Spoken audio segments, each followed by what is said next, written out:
Man, when I was 19, I started working as a bartender to make some money on the side. Problem was, man, I was socially awkward as fuck. I was shy, I couldn't look people in the eyes. And when I was on the job, I couldn't even ask them for what they wanted to drink or eat because I was so shy. And when it came to women, don't even get me started, man. So I had two options. Stay this socially awkward, shy guy and get fired eventually, or work on my social skills and become this socially charismatic man. And over the past 15 years, I went from this socially awkward, shy guy to this outgoing, highly charismatic guy who became really good with women as well. But deep down, I'm still an introvert. I didn't change, man. I simply unlocked the skills that I already have inside of me and that you have too. And I'm going to show you now how you can unlock those skills as well. Here are the 6 ways to become socially attractive as fuck. Own who you are. At the beginning, when I was so introverted and shy, I desperately wanted to be different. I rejected myself. I rejected who I actually was. And because I rejected myself, I started faking it, but it really didn't help my confidence. Actually made it worse because I thought that my true self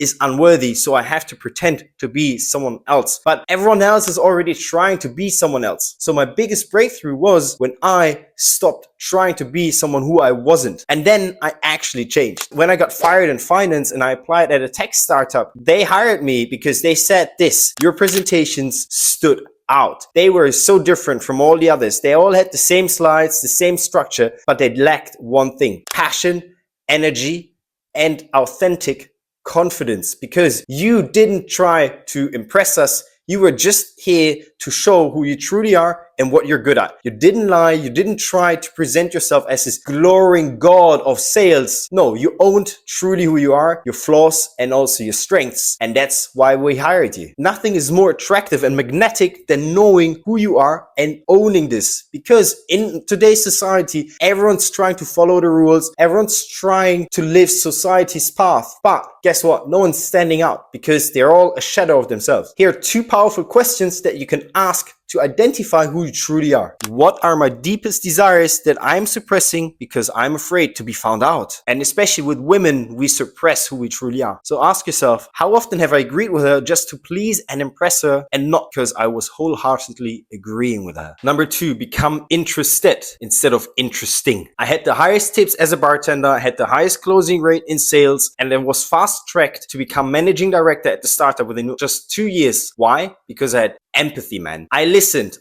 to the stories of people who were drunk. I listened to the stories when I was in a sales meeting. I connected on an emotional and personal level. And everyone loves to talk about themselves. It makes them feel heard. It makes them feel seen. Especially nowadays, this is a rare skill where people barely have an attention span anymore. So this will make you extremely attractive. And when it comes to dating, empathy and emotional connection is the game changer, bro. Stop trying to impress her with your stories. Actually, let her qualify herself with her stories through showing interest rather than trying to impress her and be interesting. You can ask deeper questions and actually unconventional questions. And here are some examples. What makes your heart sing? Or what's been your favorite memory of life? They go straight to the heart, bro, and she will instantly connect with you on an emotional level, which is needed for her to trust you. And trust is needed, for more. Sex, relationship. Third on the list is a simple but powerful technique. My mentor in finance taught me this one technique that is a game changer on a subconscious level. Hi, my name is what? My name is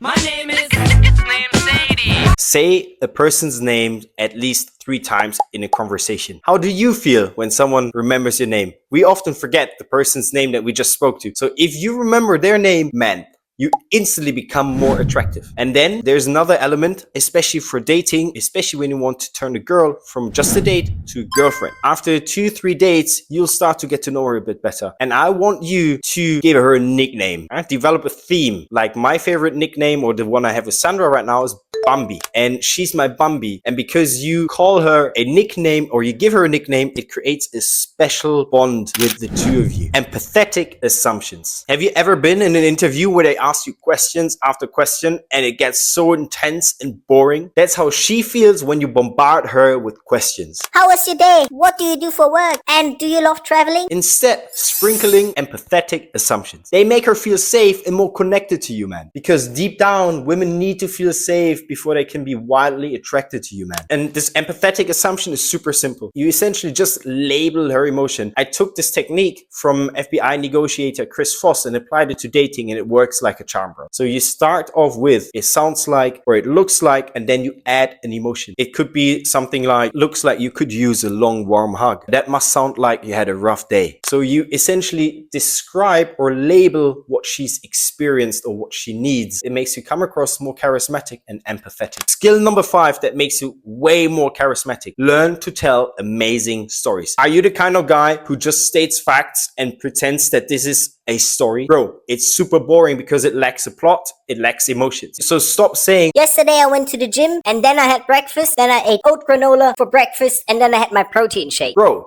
super boring. She's gonna fucking fall asleep and no one remember that story. Let me ask you this. Which movie do you remember? The movies where you felt something. I'm sure you remember 300. I'm sure you remember The Gladiator. I'm sure you remember Game of Thrones. Because in Game of Thrones, everyone got unalive that we resonated with. Why? Because of emotions. So, how can you apply this concept from Hollywood to dating? Add more plots, add more emotions. So you could say, Sandra, you won't believe it. Yesterday I went to the gym and this crazy thing happened. I crushed my workout. I had like 4 PBs. I don't know what happened, but it's crazy. And I felt so energized. And then guess what?